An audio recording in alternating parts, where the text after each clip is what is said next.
Welcome back. Let's bring in our panel right now to discuss everything happening this week. Joined today by Tony Samuel, Jennifer Wagner, Mike Murphy, and Robin Winston. And Tony, I'll start with you. You served as 2016 vice chair for the Indiana Trump campaign and also a surrogate this year. What is the reaction to the news this week that the president and first lady have tested positive for COVID-19? What's the reaction there within Trump world this week?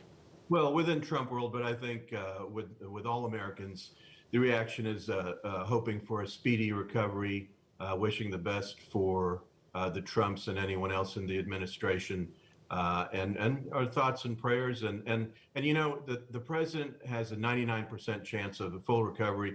He's handling it well. He's, you know, as we all know, he's a fighter. I think he's going to be fine, but it's a very serious situation. It can be it affects people differently. We all know that. But, you know, we're just hoping for the best, and we'll move along. Jennifer, to you next. Your reaction to this, and also more broadly, the significance of what this might mean in terms of the overall fight against coronavirus, the nation's reaction, the preparations that we're taking, the guidance we are, or in some cases aren't following. What does this mean more broadly here in 2020? Well, obviously, Dan, it was shocking news to wake up to on Friday morning, and everything that Tony just said, I think the country is echoing. We wish the president a safe and speedy recovery from this. It's worth noting that, you know, earlier in the week, we would probably have been talking about tax returns or the president's disastrous debate performance, but everything is moving so very quickly. As far as coronavirus is concerned, I certainly hope that this reinforces what I think Indiana has been a leader in, and a lot of folks here have taken very seriously, which is it does make a difference if you wear a mask and you stay 6 feet away from people when you can, and you wash your hands all the time. And while that may sound simple, and I know for a lot of people it's been, you know, too much for them to bear, but doing these simple things is going to save lives and prevent the spread of this virus. Mike, your thoughts, and also the impact this could have on the 2020 race for president. We don't know yet what impact this will have on the debates, on the whole campaign here moving forward. Sure. Well, first of all, this is about health, not politics, and I hope everybody joins me in that. I've been somewhat disappointed to see some of the Facebook traffic that was less than charitable, let's put it that way. You know, we should have, I guess, taken notice when Boris Johnson came down with COVID in London. And President Trump, just a few weeks ago, I think in one of his more empathetic moments, mentioned that he had 6 or 7 friends who had succumbed to COVID. I'm sorry. And now the fact that he has it himself and his wife, it's got to drive home, you know, more empathy and more understanding for what the rest of the United States and really the rest of the world are going through. As it relates to the campaign, you know, I don't think it will have that big a difference on the campaign. Everybody, you know, it's not his fault he got it or anything like that. You know, he has a full 2 weeks to recover, which I think he will. And I don't think the next debate's till October 15th. So I don't really see a big difference. You know, Vice President Pence is always prepared in case he gets called to take over temporarily. I just don't see that happening, though. All right, let's turn to Robin Winston now, former state party chair for the Indiana Democrats. Robin, your view on everything we've seen here this week? Well, you know, unless you're just mean-spirited, which none of us on this panel are, we hope that the president makes a speedy recovery. I hope coming out of this recovery, though, he'll use this as an opportunity to better inform Americans of the precautions that they must take with what is a deadly pandemic that's impacted over 200,000 people. Something as simple as wearing a mask in public can help abate the spread of this virus. So I hope that it will be an educational lesson for the American people coming out of this. Politically, unfortunately, we can't move elections back. So we've got to move forward. But I think that we need to realize how serious COVID-19 is and the impact it has on our society. Tony, are there lessons learned here for the White House, for their protocols? We saw the event last weekend with Amy Coney Barrett.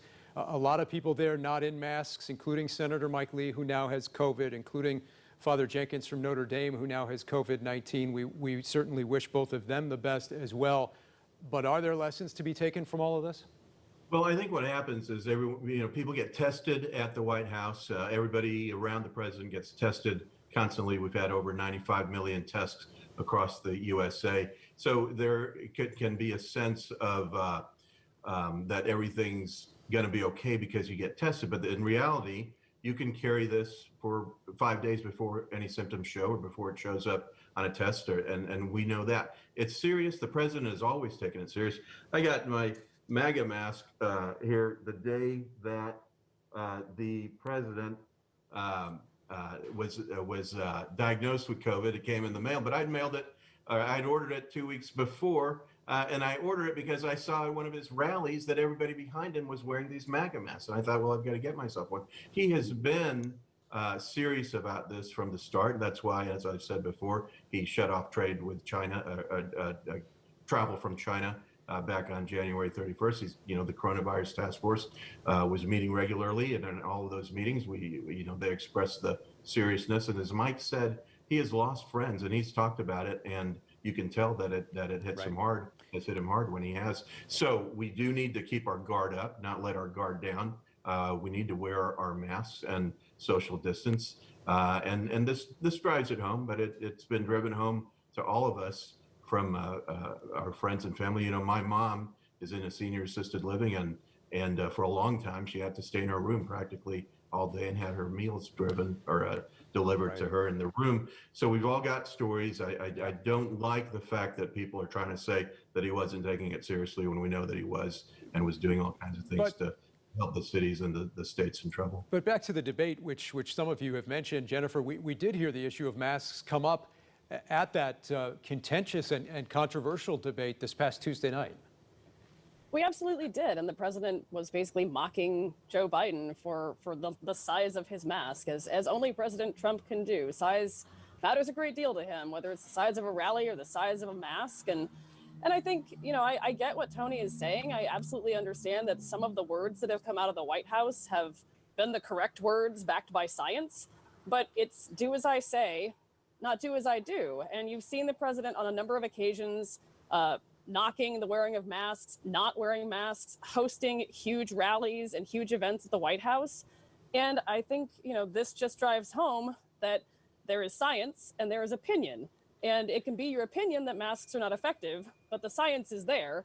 So I really, really hope people will lean into science and facts so that we can finally get rid of this virus. We are not that close to a vaccine. I read the other day that they might not even have one available for school-aged children by the beginning of next school year.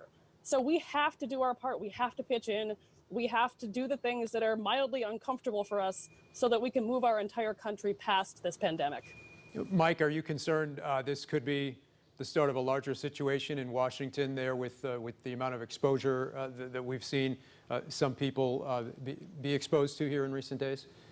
Well, Lord knows how many people actually move in and out of the White House on any given day. But, the staff itself, whether it's, Hope Hicks, for example, or any of the, hundreds of people who work in the White House, they move in and out of that White House. They're with their families. They're with business associates. It's not good. I mean, it's like a huge college dorm at IU or something. You can't, once somebody gets it in that building, it is very difficult to control and do the contact tracing and everything else. So it's very serious. We've almost got to wrap it up. Robin, I'll give you the last word here. Obviously, we saw so much this past week beyond this COVID diagnosis. The debate, we mentioned that, a lot of storylines to emerge from that back and forth as well. There is. Here in Indiana, though, we have to keep in mind, we're not out of the woods yet on COVID-19. We have the 4th highest rate in the country. The governor has decided not to do the daily briefings anymore about where we stand. And we've got people right now that are battling 200,000 people unemployed. So I hope that what will come out of this with the president is that we will not see rallies where people are packed like sardines without masks, and that maybe, just maybe, we realize that Dr. Fauci was right about this and follow their lead. Robin, Tony, Mike, Jennifer, thank you all so much. We certainly hope for the very best there in Washington and across our country and around our world. Thank you all for being here. We're back right after this with much more this Sunday.